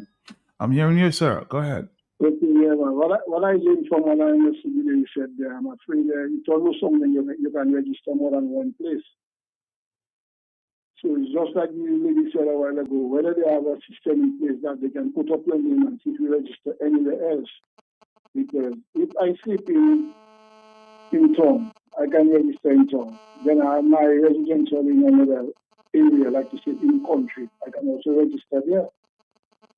So really and truly, you need more explanation because it's confusing. I can tell you that. And it's something like that thing I can have a lot of rules. Again, I just think on the ID card should basically tell you, where you should vote. Just go in and look on a paper, try to tell you where you should vote. I think that's a little more confusing there. Yes, we have been doing that before, but we have to move away. We are trying to make this situation as simplified as possible. So please, the ID card that you receive should tell you specifically where you should vote. And I think there's a lot of confusion going on there. Hello, talk to me. I don't know why. I have no idea why. Hello, talk to me. Yes. Matt Peltier, good morning. Morning to you, sir. How are you doing? Yes. Matt, I'm doing very well. I don't know, for some reason, when I listen to some of our professionals, some of our policymakers tell us things, some reason it's either the information that they give is not thorough, it's not clear, and I do not want to believe that it is deliberate in that they want to deliberately mislead the public. A few questions that I would have for Ms. Joseph, and Matt, you can take those down, so when you speak to her next time, ask her. Mm-hmm. Is the voter ID number a unique number to the name only, or to the name and the constituency or the polling district? I need to know that. But here is something that has wider implications that the public need to understand. For you to reconfirm that, you need to have somebody within your polling district to identify you. Isn't that what we were told? Isn't that what the law says? Mm-hmm. Mm-hmm. So it means that from the electoral office's perspective, your polling district is sacrosanct. So you cannot, even if you know enough, you cannot get somebody from the Fokole voting district to identify you in goodwill. You have to get somebody in goodwill. Now, if that is absolutely necessary, because you can't get anybody to identify you, even if it's the same constituency, then why would the chief elections officer make the statement that she made? That if you move, and she was specific, if you move from Goodwill to Fokole, you should be able to vote in Fokole. Does that mean that if you move from Goodwill to Newton, you should be able to vote in Newton? What does that really mean, Ms. Joseph? Because my understanding is that if you are registered in a polling district, that is where you vote. It doesn't matter if you left Goodwill and you went to live in Jubic. You have to come back to Goodwill to vote. That's what has existed. I don't understand why you want to change the number. There must be another sinister reason why you don't want to put a number on there. Because in any case, Matt, your name is going to appear on a list. The list your name appears on must be the list where you're going to vote. At what stage do you go to electoral office and say, well, I no longer live in Goodwill, I live in Fonkole? Isn't that a transfer? If you do a transfer, then you have to have a new card.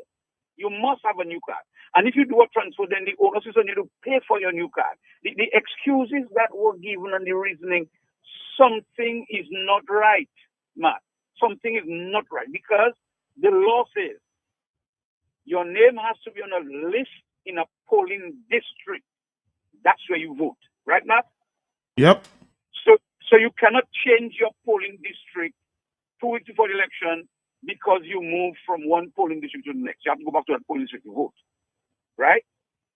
Now, if that is so, it is of necessity that where you vote be on your card. And please explain to me whether there is a number by the name of the voter. Is that unique to the name or to the name and the district? Because if it's just the name, it means that you can take your card and go and vote in Catibus. True. But if it's the name and the district, it means that you cannot vote in Catibus. You have to vote where you were registered to vote. So this explanation doesn't hold water, makes no sense. There must be a sinister reason for it.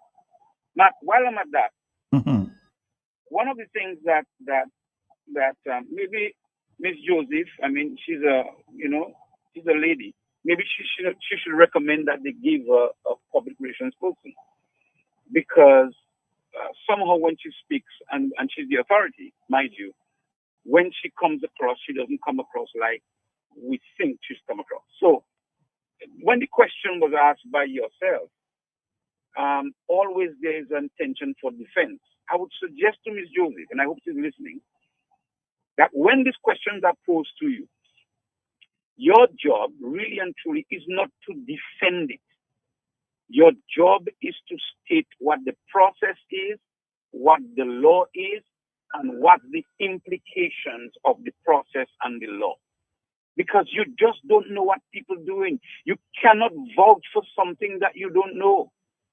You cannot do that, because if except you know, if you are the person in charge, your job is to follow the procedure, the process, to tell people what it is. And if somebody tells you, well, how is it that John Black is registered on an address that is the cemetery, then you have to say, well, so if that is possible, the law says, because I know the law says so, the law says that when that is reported, the chief elections officer is responsible to investigate it for new registration. And that's what she needs to tell us. That, okay, if that is so, please send me the information, then we will provide some means to investigate. Why is it that John Black is registered on 60 whatever street that does not exist? Why is it that John Black and 10 other people are registered in one house that only have 2 bedrooms? Why? They have just registered. They are not on the list like that. They have just registered. And there is a difference. Matt, the Labour Party tried to make the confirmation process something that would favor them. The Registration by Electors Act for new registrants insists that you can only register where you are living, right? And you have to be living for continuous months before that. Mm-hmm. The confirmation process says is where you voted the last time you have to reconfirm, right? Already that's some shenanigans that's going on there. Let's put that aside and say that's how it's supposed to be. If it's supposed to be like that, every new registrant that you have, it must be verifiable, Matt, that they're living in a dwelling house in a particular street and so on. And you can verify that. Because I understand, Pastor Rodney, because all you have to do is follow up and put your investigating officers there. How can somebody register on an empty lot? I just don't understand. That's right. But she's not answering that. And I'm saying what she needs to do. She needs to say, well, here is what the law says. You must be registered at an address where you are living for 3 continuous months. So if Jack Brown comes to complain that there is a name on the registration, in the registration list, that person registered in my house, and that person will live in my house. The duty of the chief elections officer is to investigate that and clear that up. Because what would have happened, if I understand the law rightly, that person would have committed a crime because they are providing false information to the Electoral Commission. And on that note, I want to ask everybody, I think I've asked that several times in my program before, but now, even more than before, everyone needs to be vigilant because the people who break the law need to be made to pay for it, right? Get the information, take it to your candidate, ensure that you have the information correct, verify the information, report it to the chief elections officer who's supposed to investigate and change it. And if that doesn't happen, then take the matter to court. Let somebody pay for it. Because this thing, we cannot have gone through all those years to get what now we don't fully accept. And then while you pass the law for something we don't fully accept, you yourself, the incumbent, now turns around and violate the same law that you put into existence. Dominicans must not accept it. And personally, as a person, I would not accept it now. And I wanted to share that because what I'm hearing there is very, very disturbing. It means that somebody's out to win at the expense of doing things crookedly. And we must not allow that to happen. Everybody, I'm glad that the Roseau North constituency by-election is happening before because it now gives us something to focus on, right? That we can look at it and then expand that to the rest of the country because it's my belief that the general election will be soon after the Roseau North election, okay? And especially if the Labour Party candidate loses the election, the general election is going to be soon after the Roseau North election. That's my belief. I'm not God. That's not cast in stone. But what I'm saying that for is that all of us need to be vigilant. We need to watch this list, both the new registrants and the reconfirmed people, for us to know who they are, where they're living, and we need to make a case about it. Thank you. As I was indicating there to Ms. Joseph, it's been said, unconfirmed, that approximately 460 persons have been added to the voters' list for the by-election in Roseau North using fake addresses, empty lots and abandoned buildings as address. Most of them use fake professions and claimed to be unemployed, while some Haitians using Dominican names so they can vote. Being told a special meeting is being held with legal minds for the past few hours, hoping to deal with the electoral fraud in Dominican's election. The public has been asked to be vigilant because it doesn't look well in these trying times.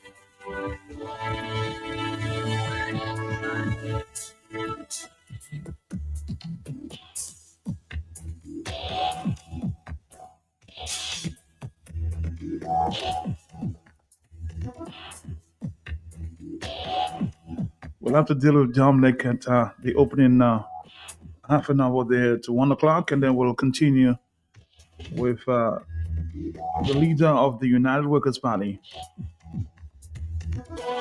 at the 1:30 hour. Hello, talk to me, yes? Dominic at 1 o'clock. Are you there? Yes? Yes, ma'am. Good day. I had the opportunity to pick up the voter's ID card. Okay, what's on there? And and for me, what that does, it legitimizes roving. That's what it does.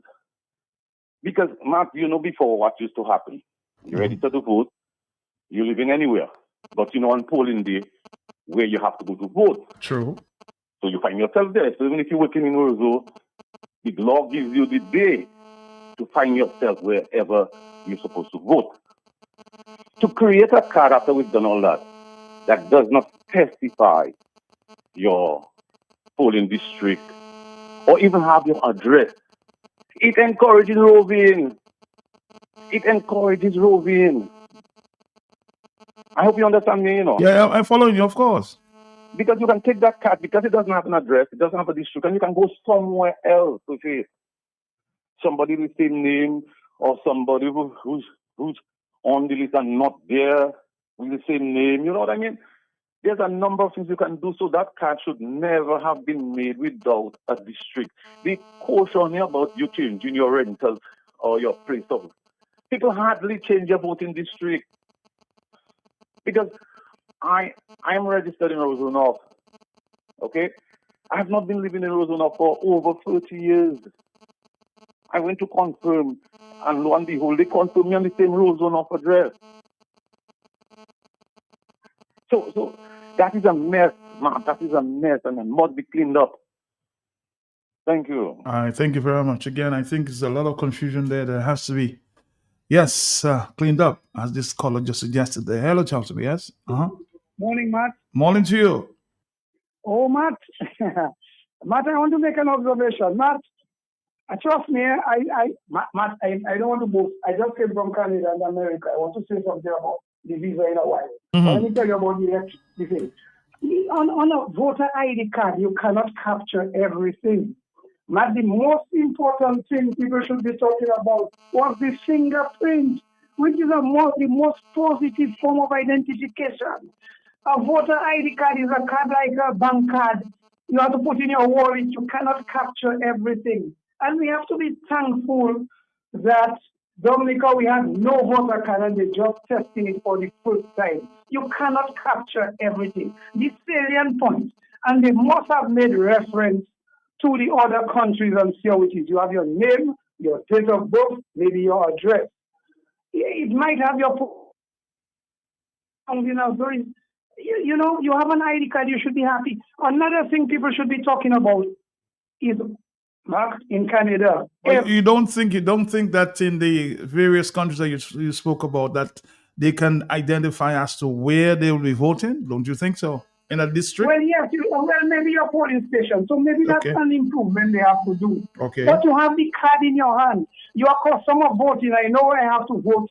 When I go to Portsmouth to vote, sometimes they change it from government school to the non-school. I just go and find out. I just take a 5 minutes walk to the 5 polling station on 10, and I see where my name is. People making a hue and cry for everything.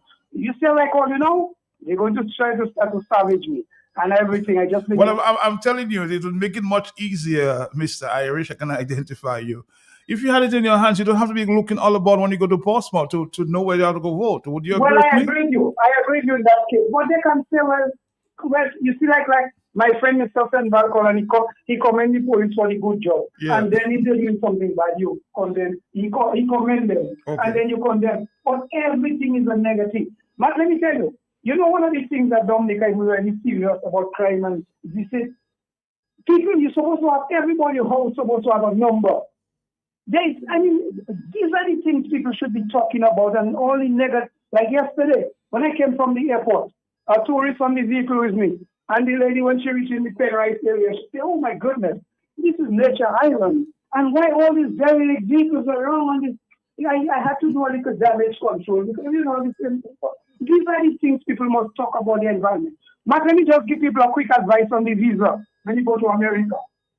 Matt, when you go to America now, they have to be very careful because when they start paying their money, they lose their money. When you go to the U.S. Embassy and you tell them, yes, how long you'll be there? Okay, I'll be there for 2 weeks. They put their thing in their system. And I deliberately asked them, how long did you give me? The gentleman said, you have to go on your I-94 and find out. They don't tell you. Now, I left the U.S. after 2 weeks and went to Canada. When I go online and I check. I see they gave me a certain date. Of course, I left America before the date. They gave me about 4 weeks. So I was there for 2 weeks. Now, they don't tell you. Coming back again from Canada yesterday, you have to clear when the immigration for US clear you in Canada right away. So when you reach Miami, you just hop up and walk to a hotel. And I asked the man again deliberately, so how much time? He told me, you go online, another man, you go online and find out. That's not for me to tell you. When I left and I arrived in Dominica last night, I go online. I see they give me another month. Now, if somebody go to America and you don't check your stuff and your thing expire and you stay there, it could be 1 day or 1 hour. Mr. Trump is going to tell you this. He forfeit your $15,000. You're so right about that, you know? You're so right. But that's a different issue there. When you go to America these days, the immigration officer don't even tell you how much time to give you, because if you miss it by a day, that's it. Cop will smoke your pipe.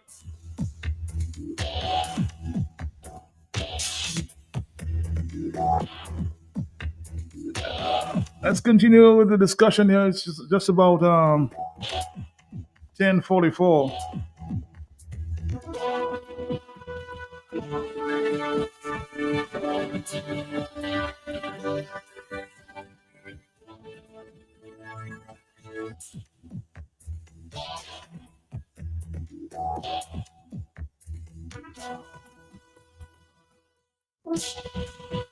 Some good advice though there, Mr. Irish, as it relates to the traveling to the Americans. You have to visit a specific website to find out how much time they give you at the immigration officer gave you to stay, you know, because you might be sort of laid back, but you always have to check. Hello, talk to me on the telephone, yes? Uh-huh. Good morning, Matt. Morning to you. How are you doing this morning? How are you? Fine, and you? Good. You're a little confused with the election processes this morning? I'm never confused. Nobody confuses I and I. But what I was trying to get you earlier on, but I see Pastor Rodney, some of the things that Pastor Rodney said to do with the list of electors for the district, we draw it up to you because I see what the election officers say there about why they not putting the your polling station number on it. Uh-huh. Yeah, that reason there is not holding any water. She made a big blunder there. But Pastor Rodney has efficiently explained it. No, Mr. Irish, I am you say people will call you up to savage you. I am not calling you to savage you, Mr. Irish. But I find, Mr. Irish, don't you find that a person's address and the polling station is something that is valid to be on a card, while they cannot put 10 million things on a card? A person's address and the polling station is very valid, Mr. Irish. I don't think you think that through. So to say that people want to complain about everything, I don't think you have it right, Mr. Irish, because we have a right to make observations about areas where we find needs correction. And it's not a crime to do that, my friend, Mr. Irish. All that is healthy discussion. We listen and we learn and we amend and we correct, Mr. Irish. Okay, Mr. Irish, have a nice day, my friend, Mr. Irish. All right, thank you very much. Thank you. In the morning, more telephone calls. It's just about 13 minutes before the 11 o'clock hour. Are you there, caller? Yes. Uh-huh. Yes, I am, Matt. Yes, You're back. I am. You're back, yes. Mm-hmm. Yes, Matt, like a heart attack. Matt, I saw Bajan's ID card in 2011, and I saw Antigen's ID card because I was working with C.O. Williams, who did the walls in Point Michel, Matt, and they have the polling station, your picture, your fingerprint, and some other thing, Matt. Okay, but I didn't expect the brown noser to bid down what is happening now. I didn't expect that. It's the brown noser. You have to go check your phone. Something is wrong. Sorry about that. It's just about 10:45. 48. Hello, yes. Oh, good morning, Max. I'm not putting myself in that, but you see that tangled web that is being weaved right about now? It's time for us to get a way to untangle that web. That web we weave in there. But it's just a melee, comment, a caution, and I think it's time. Dominican, we just doing talking. Try stop talking. My Dominican should really come out and matter to their foot down and demand for complete re-registration. In America, when you have your voters ID card, doesn't matter what it is, the people know everything is on the card. Where you voting, how you voting, what you voting for, who you voting for, how you doing it. They know. But here, what they have here is a margin. Compared to what, I thought that man wanted you to know he was an American candidate, so he come there, blah, blah, like always as usual. So, it's time for us to put our foot down and demand complete re-registration. Stand up for it, Dominicans. Have a blessed day. Bye. Have a blessed day too. Have a blessed day too. It's 11 to the hour, 11 o'clock of 11. Matt, so what happens if she live in Kenfield for the entire week and then go up to Belmania on the weekend where she was born? Is she going to register in two places and vote in one place? Because she can go up in Belmania and vote and still come down in Kenfield where she lives during the week and vote. That is what we're trying to prevent. Yeah, that is what we're trying to prevent. So, Matt, this is just causing a big mess and it should stop. I believe an injunction should be placed on any elections taking place in Dominica under that tainted, old, outdated electoral list, Matt. This is very unfair to the Dominican citizens, Matt, to vote in a mess like that. Matt, it's unfair.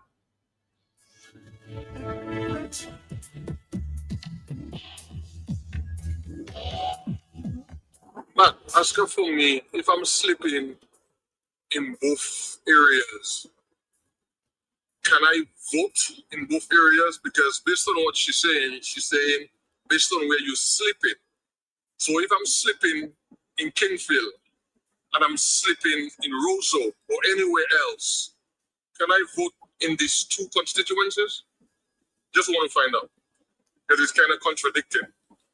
Well, she's not there, so maybe next time, okay? 449 309 5969.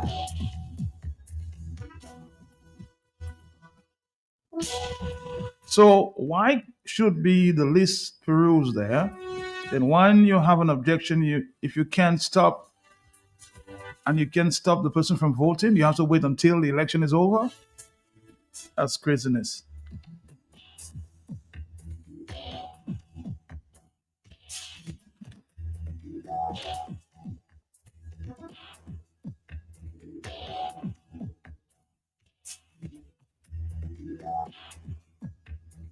Good morning. I'm tired of hearing people complain about the electoral processes that are corrupted and fraudulent. It is high time that people go to the road of the electoral office and demonstrate. Go to their personal home. People stop talking. I know someone who lives in Kenfield for about 30 years, and he's reconfirmed in Roseau South. We need civil unrest, somebody suggesting there.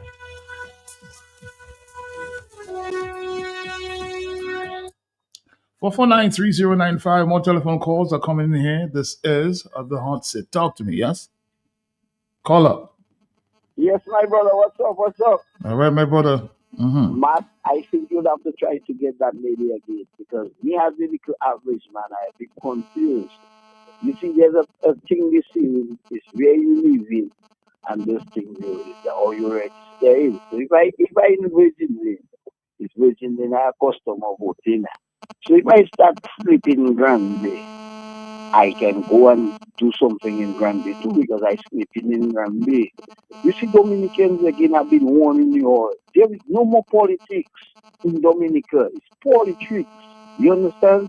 When you go in first communion and you will confirm, they never tell you to go and reconfirm or reconfirm in first communion. So that's what we drink. The Prime Minister said that he's going to put you all on the new level, the resilient people on the new level. The country is to free. Go to hell. Where no we getting my money from? No, this is the same money we have doing the same thing. Where is Mr. Byron? Where is Mr. Byron? So much money. You know, and I mean selective men, their A and their B and their social degree. Like one minister said, they take their tail and put it in their back. You understand? I'm not saying anything. Just for 2 grains of tablet, man.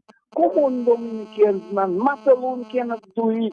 295 is exposing it over the years.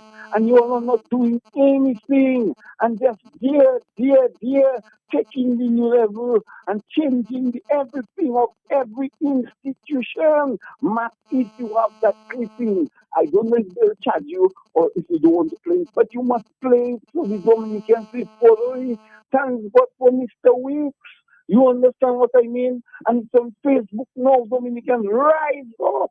This election is the last election in closing. This election is the last election in Dominica. And if you don't rise up, All right, caller. Thank you very much. On the telephone, it's just about 6 minutes before the above 11 o'clock. Hello, yes. Talk to me. Yes, Martha, good morning. Morning to you, sir. How you doing? I'm not too bad. I'm not too bad. I trying to understand if I'm living in vehicles for over 20, 40 years and they need a certain amount of vote in Wesley for the Labour representative. I can just get up tomorrow morning, seeing that I have a woman or a girlfriend or some family, and I normally go and spend a day or two and I sleep. I sleep is the word the lady used in Wesley. I can just get up and go and register in Wesley.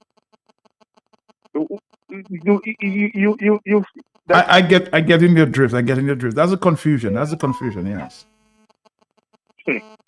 Well. So that is just to facilitate the Labour Party, as far as I understand in it. If that's really the case.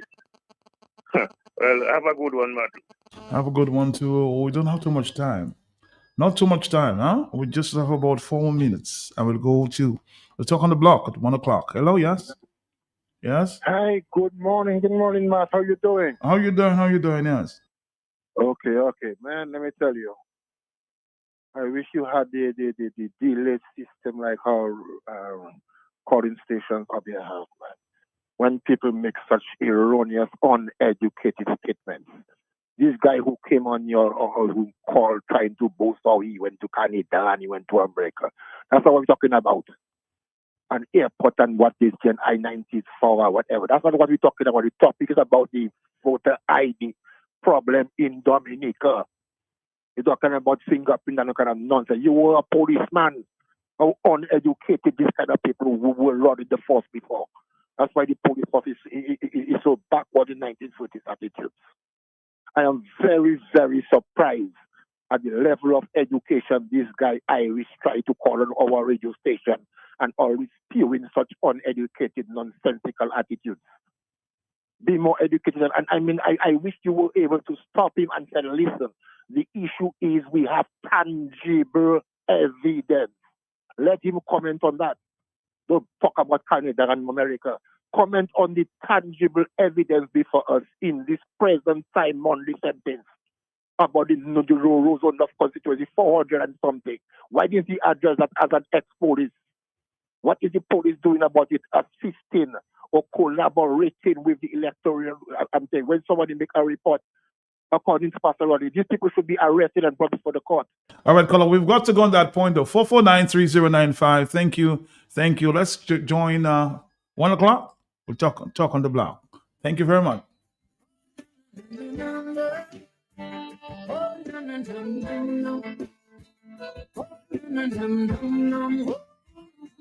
This is our 24th Global View on Q show for 2026, and we continue to engage with our local, regional, and global Q family listeners and friends of Dominica. I'm Sheridan Gregoire, Mr. G. With me is my co-host, Justice Dr. Irving Andre, prominent agronomist and environmental advocate Atherton Martin, Sister Nats, Tony Edwards, and prolific Dominican businessman Herbert Suki Winston. We will continue to discuss the essential ingredients for local business success in Dominica towards building a prosperous nation. So here are a few talking points or questions that I will put to my